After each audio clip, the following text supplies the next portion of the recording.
ছেলের সাথে 5 বছর সম্পর্ক ছিল, বিভিন্ন জায়গায় বিভিন্ন স্থানে নিয়ে ধর্ষণ করছে। কিন্তু আমাকে কোনো কথা মেয়ে শুনতে পারতেছে না। বরিশালে এক খৈর দেখাইয়া ওই মেয়েকে বশ করছে। আমার দাবি ওর নিতে হবে, সংসার ভাঙছে আর সংসার করতে হবে। পারিবারিকভাবেই বিয়ে, এরপর পরিবারের ভাগ্য বদলাতে নববধূকে রেখে প্রবাসে চলে যান স্বামী সোহেল। কিন্তু এর মধ্যেই চাচিকে ভালো লাগতে শুরু করে ভাতিজা ইমরানের। ধীরে ধীরে পরকীয়ার ফাঁদে ফেলে চাচি রেখামণির সাথে গড়ে তোলেন অনৈতিক সম্পর্ক।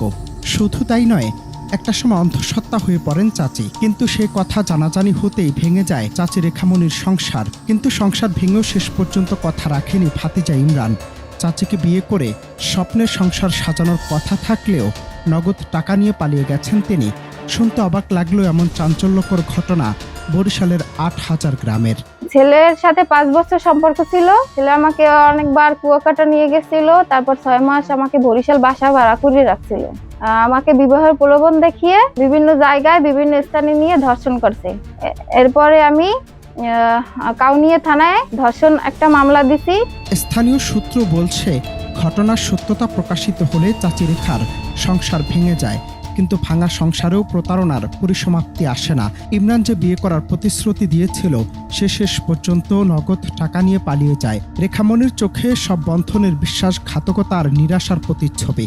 সন্তান ও নিজের ভবিষ্যতের চিন্তায় ভেঙে পড়েন তিনি। অবশেষে প্রমাণিত প্রতারণা এবং অনৈতিক আচরণের প্রতিবাদ হিসেবে রেখামণি ভাতিজা ইমরানের বিরুদ্ধে থানায় ধর্ষণ মামলা দায়ের করেন। মালয়েশিয়া যাওয়ার পরে ও পাইছে সুযোগ, কিন্তু আমাকে কোনো কথা মেয়ে শুনতে পারতেছে না। বরিশালে এক খৈর দেখাইয়া ওই মেয়েকে বশ করছে। বশ করিয়া ওই মেয়েকে ওই ইমরান যা বলে সেই করে, কিন্তু আমাকে কোনো কথা মেয়ে আমাকে শোনে নাই। আমার মাইয়ে কইছে, তুমি যখন আমার ছাড়াইছো, এখন তুমি আমাকে বিবাহ করো। কইছে আচ্ছা ঠিক আছে, তুমি অমুক দিন বরিশাল আসো। আমার মাইয়ে করছে, আমার ঘরে যত যাই জিনিস আছে ওই লইয়া বরিশাল নিয়ে নাকি বিক্রি করিয়া ওই টাকা ওরে দেশে, ওই টাকা লইয়াও পলাই গেছে।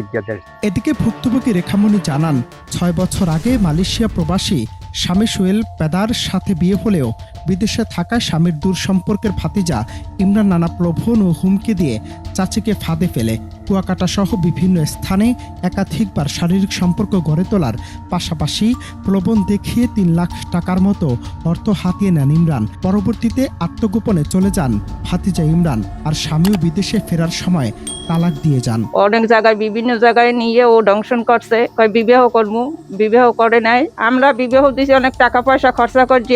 আমার দাবি ওর নিতে হবে, সংসার ভাঙছে আর সংসার করতে হবে। ঘটনাটি নিয়ে পুরো গ্রাম জুড়ে চলছে তীব্র আলোচনা ও সমালোচনা। পুলিশ বলছে, স্বামী প্রবাসে থাকায় দুজনের মধ্যে সম্পর্ক গড়ে ওঠে এবং বিয়ে না করার কারণে বাদী ধর্ষণ মামলা দায়ের করেছেন। আসামি পলাতক থাকায় তাকে গ্রেফতারের কাজ করছে পুলিশ ও র্যাব। এই চাঞ্চল্যকর ঘটনা শুধু এক পরিবারকে নয়, আমাদের সমাজের পারিবারিক মূল্যবোধ, বিশ্বাসঘাতকতা এবং নারীর নিরাপত্তার প্রতি সতর্ক থাকার বার্তা দিচ্ছে বলেই মন্তব্য অনেকের।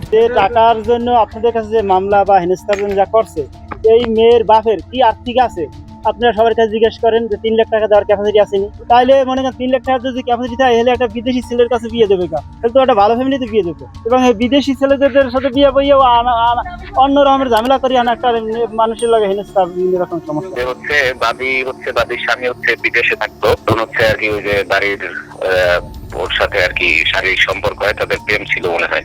পরবর্তীতে আর কি তাদের অনেক ফিজিক্যাল হয়েছে। পরবর্তীতে আর কি বিয়ের প্রলোভন করে সে বিয়ে করে নাই, পলাতক আছে।